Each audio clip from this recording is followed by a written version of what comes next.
ఈ ఇంటి కోడలుగా వచ్చిన ఏ ఆడపిల్లైనా ఇంట్లో అడుగు పెట్టగానే ముందు దాన్ని వెలిగిస్తుంది. మాకు మాత్రమే తెలిసిన విషయం నీకెలా తెలిసింది? ఇక్కడ నువ్వు ఇలా అడిగావనుకో, గబ్బాల్న ఎలా సమాధానం చెప్పాలో నాకు తెలీదు. ఎందుకంటే తెలుసు అంతే. స్పీడ్ పోస్ట్ వచ్చిందమ్మా. నాకేం పోస్ట్ వచ్చింది? మీకు కాదమ్మా, మీ ఇంట్లో ఉంటున్నాడే అబ్బాయికి. అక్క, ఆ లెటర్ నేనిస్తాను.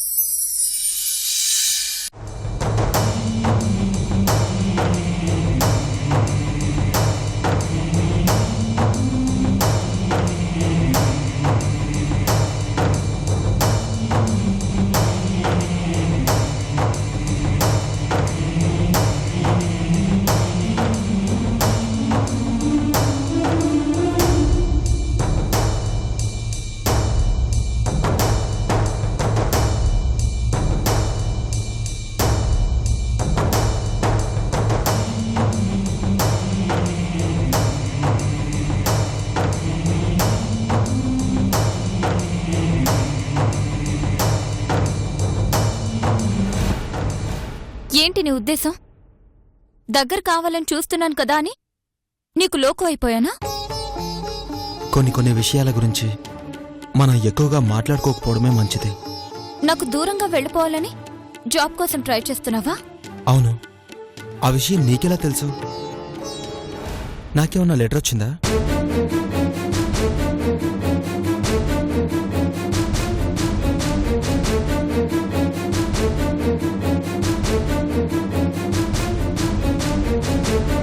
అది ఖచ్చితంగా అపాయింట్మెంట్ లెటరే కదా? ఇటివ్వు. ఇవ్వను. అర్చన, నేను అర్చన ప్లీజ్. Archana, Archana please. ఎందుకు నన్ను వదిలేసి వెళ్ళిపోతావా? అర్చన ప్లీజ్ ఇటివ్వు. ఇటివ్వు అర్చన. ముందు నేను అడిగిన దానికి సమాధానం చెప్పు. ఎందుకు జాబ్ కోసం ట్రై చేస్తున్నా? నన్ను వదిలేసి వెళ్ళిపోతావా? జరగని వాటి గురించి ఆలోచిస్తే జీవితం నాశనం అవుతుంది. అందుకే జీవితాన్ని వెతుక్కుంటూ వెళ్ళిపోతున్నాను. నేను చూడకుండా నేను ఉండలేను. నువ్వు లేకుండా నేను బ్రతకలేను. అది నీ ప్రాబ్లం, నేనేం చేయలేను. ఆ లెటర్ ఇవ్వు. ఎందుకు ఇలా చేస్తున్నావు? నాకు ఈ ఊర్లో ఉండాలనిపించట్లేదు. మరి ఎన్ని రోజులున్నావు కదా, ఇప్పుడెందుకు అలా అనిపిస్తోంది? కొన్ని నిర్ణయాలకి కారణాలుండవు. నా లెటర్ నాకు ఇచ్చి.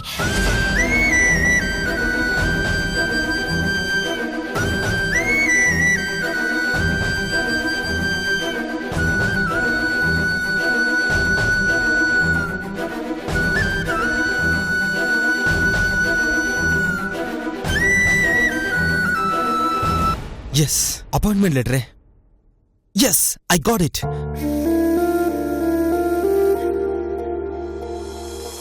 నాకు జాబ్ వచ్చేసింది. మా అమ్మ కోరుకున్నట్లే పెద్ద కంపెనీలో మంచి జాబ్, మంచి శాలరీ. జాబ్ వచ్చిందని ఆనందపడుతున్నావు కానీ నన్ను వదిలేసి వెళ్ళిపోతున్నందుకు నీకు బాధగా అనిపించడం లేదా? లేదు. ఎందుకు బాధపడాలి? మన మధ్య ఏముందని? ఏమీ లేదా? లేదు.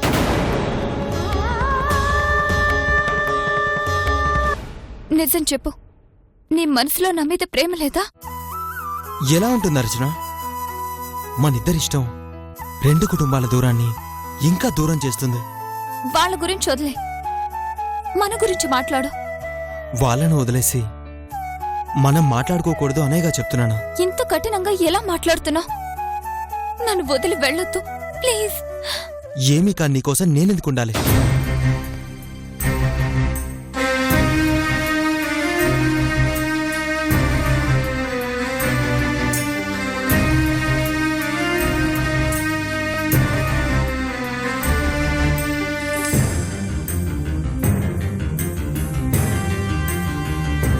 ఏమీ కానా?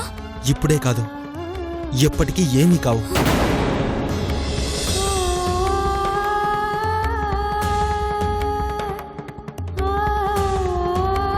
జీవితం అంటే నలుగురిని కలుపుకుంటూ పోవటం, విడదీసుకుంటూ పోవటం కాదు. నలుగురు గురించి వదిలే. వాళ్ళ కోసం నిన్ను వదిలేస్తాను కానీ నీకోసం వాళ్ళని ఎప్పటికీ వదిలేయలేను.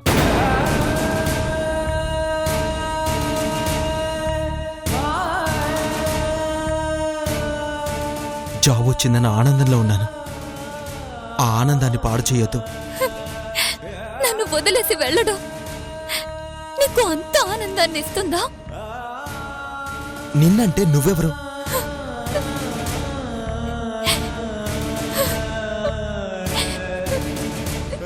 మా పక్కింటి అమ్మాయివి, మా సుభద్ర వదిన చెల్లెలివి. అంతకన్నా ఏముంది? ఏమీ లేదా? ఉందని నువ్వు ఫీల్ అవుతున్నావేమో. లేదని నేను కాన్ఫిడెంట్ గా చెప్తున్నానుగా. ప్రేమ ప్రేమ ప్రేమ ప్రేమ ప్రేమ నీకు ఇది న్యాయమా? ప్రేమ ప్రేమ ప్రేమించడం నేరమా? కళ్ళలో నీరు నీవే, గుండెలో కోత నీవే, మౌనగానాలు నీవే, పంచ ప్రాణాలు నీవే. కాలం ముళ్ళ పొడిలో బతుకే పతనమా? దైవం కరుణిస్తే మాదే విజయమా? ప్రేమ ప్రేమ ప్రేమ ప్రేమ ప్రేమ నీకు ఇది న్యాయమా?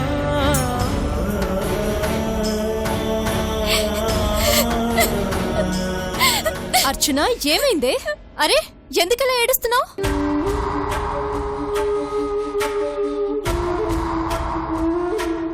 ఇదేంటి ఇలా ఏడుస్తూ వెళ్తుంది?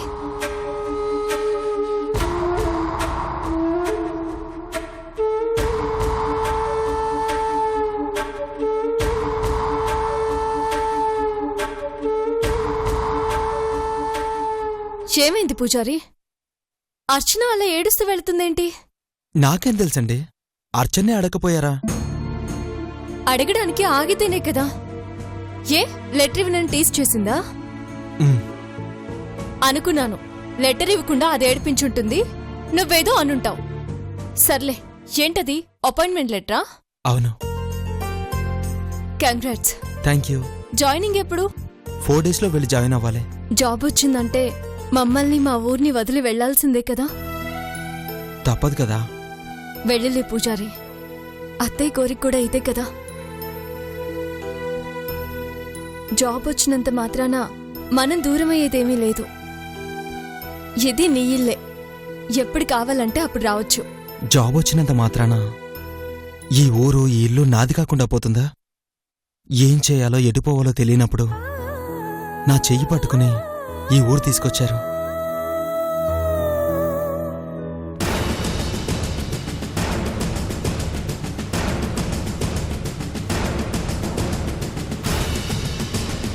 అలాంటి మిమ్మల్ని, ఈ ఊరిని నేనెలా మర్చిపోతాను?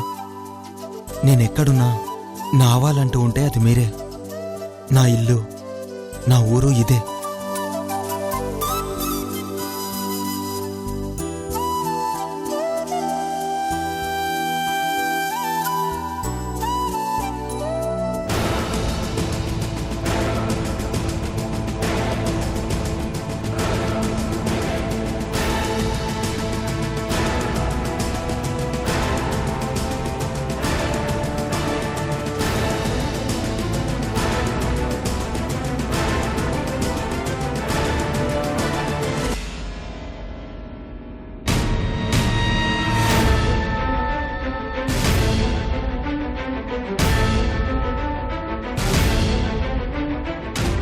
అదృష్టవంతురాలు శిరీష.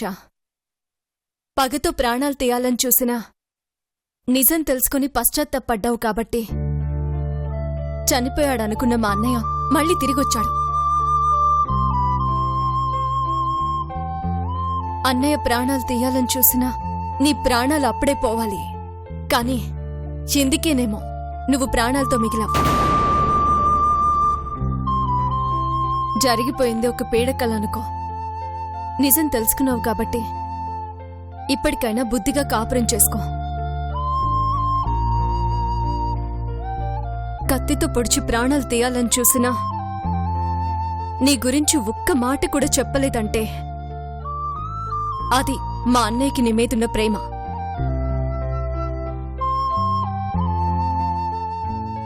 ఆయన ఒక్క మాట తనని పొడిచింది నువ్వే అని చెప్పుంటే ఈ పాటికి జైల్లోనైనా ఉండేదానివి లేదా ఊరి జనం చేతిలో చచ్చిపోయినా ఉండేదానివి.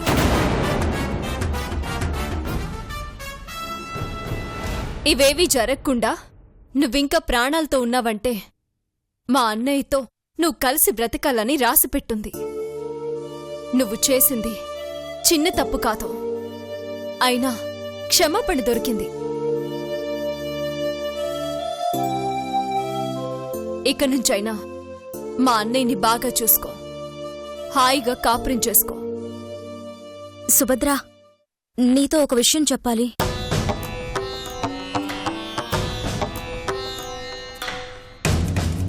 ఏంటి? అది అది చెప్పాలని పిలిచి మొహమాట పడతావెందుకు? మీరనుకున్నట్లు వచ్చింది మీ అన్నయ్య కాదు.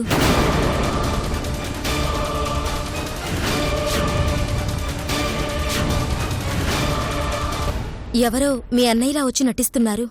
ఎవరో మా అన్నయ్యలాగా రావడమేంటి? నిజం సుభద్ర, వచ్చింది మీ అన్నయ్య కాదు. ఏమైంది శిరీష నీకు? చనిపోయాడు అనుకున్న మనిషి ప్రాణాలతో వస్తే ఆనందంగా కాపురం చేసుకోకుండా మళ్ళీ ఇదేంటి? అతను తెలివిగా మీ అందరినీ నమ్మించాడు. అతను మీ అన్నయ్య కాదు. మొన్నటి వరకు పగ అన్నావు, నిజం తెలిసాక అయ్యో తప్పు చేశాను, ఆయన బ్రతికి లేడే అని బాధపడ్డావు.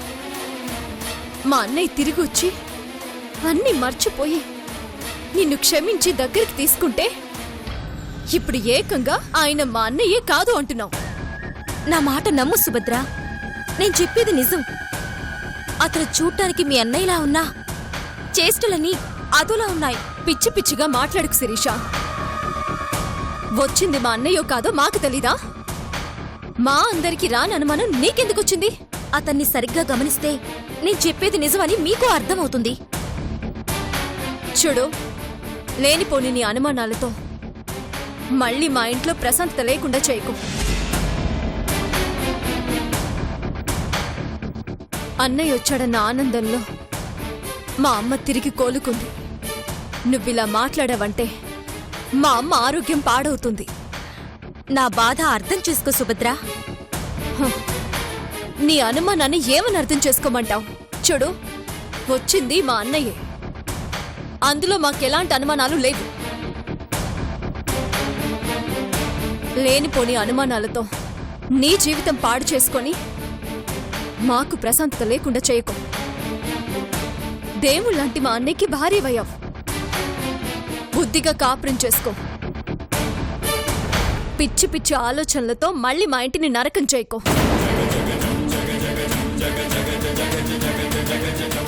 నా బాధని అర్థం చేసుకుంటావని నీ దగ్గరికొస్తే నువ్వే ఇలా అంటే నేనెవరితో చెప్పుకోవాలి? మా అన్నయ్య మంచితనాన్నే అనుమానించావు, ఇప్పుడు ఏకంగా మనిషినే అనుమానిస్తున్నావు. ముందు అనుమానించే ఆ అలవాటు మానుకో. నువ్వు బావుంటావు, మేము బావుంటాం. సుభద్ర, సుభద్ర!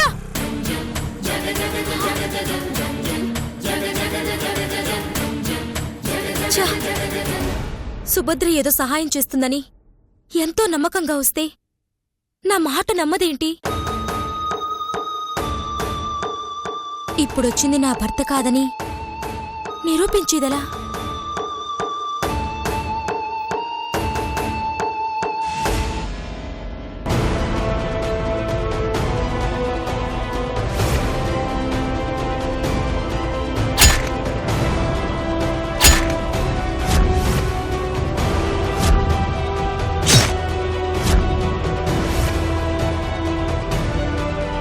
వచ్చింది ఆయన అయ్యుంటే గాయం మానినా ఆ ఘాటైనా ఉండాలిగా.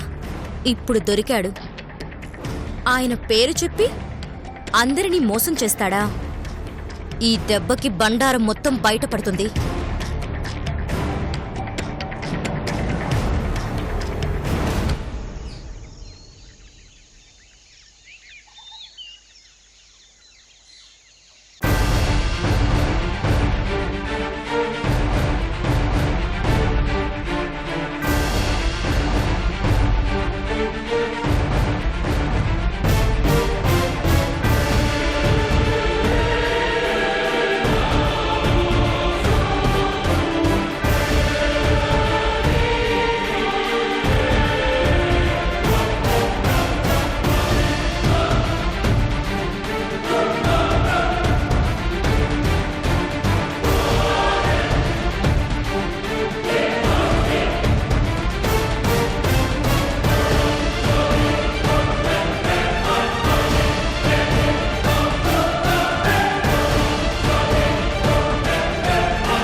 అమ్మా శిరీష, శిరీష, అత్తయ్య.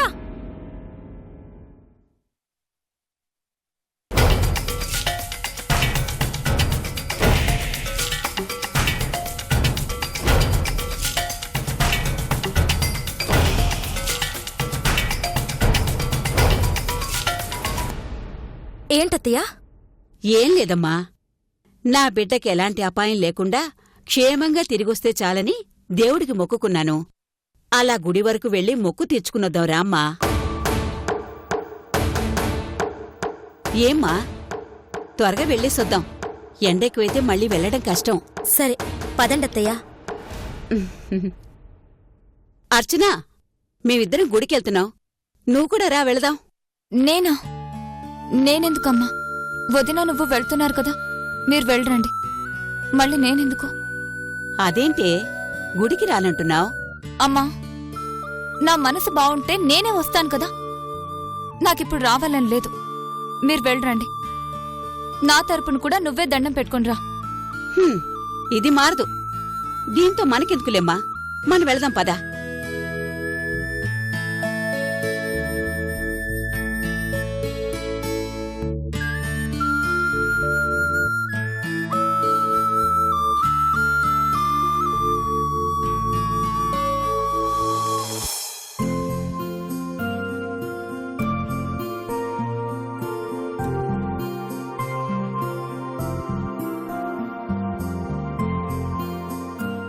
బాబు సింహ,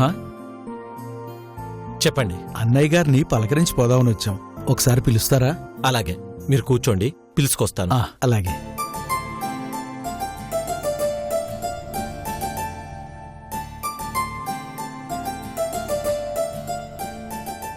అమ్మా అర్చన, ఏంటన్నా? అన్నయ్య ఎక్కడున్నాడు? గదిలో ఉన్నట్టున్నాడు. ఏం లేదమ్మా, అన్నయ్య తిరిగొచ్చాక అన్నయ్య ఊర్లోకి వెళ్ళలేదు కదా, అందుకే అన్నన్ పరామర్శించటానికి గ్రామ పెద్దలొచ్చారు.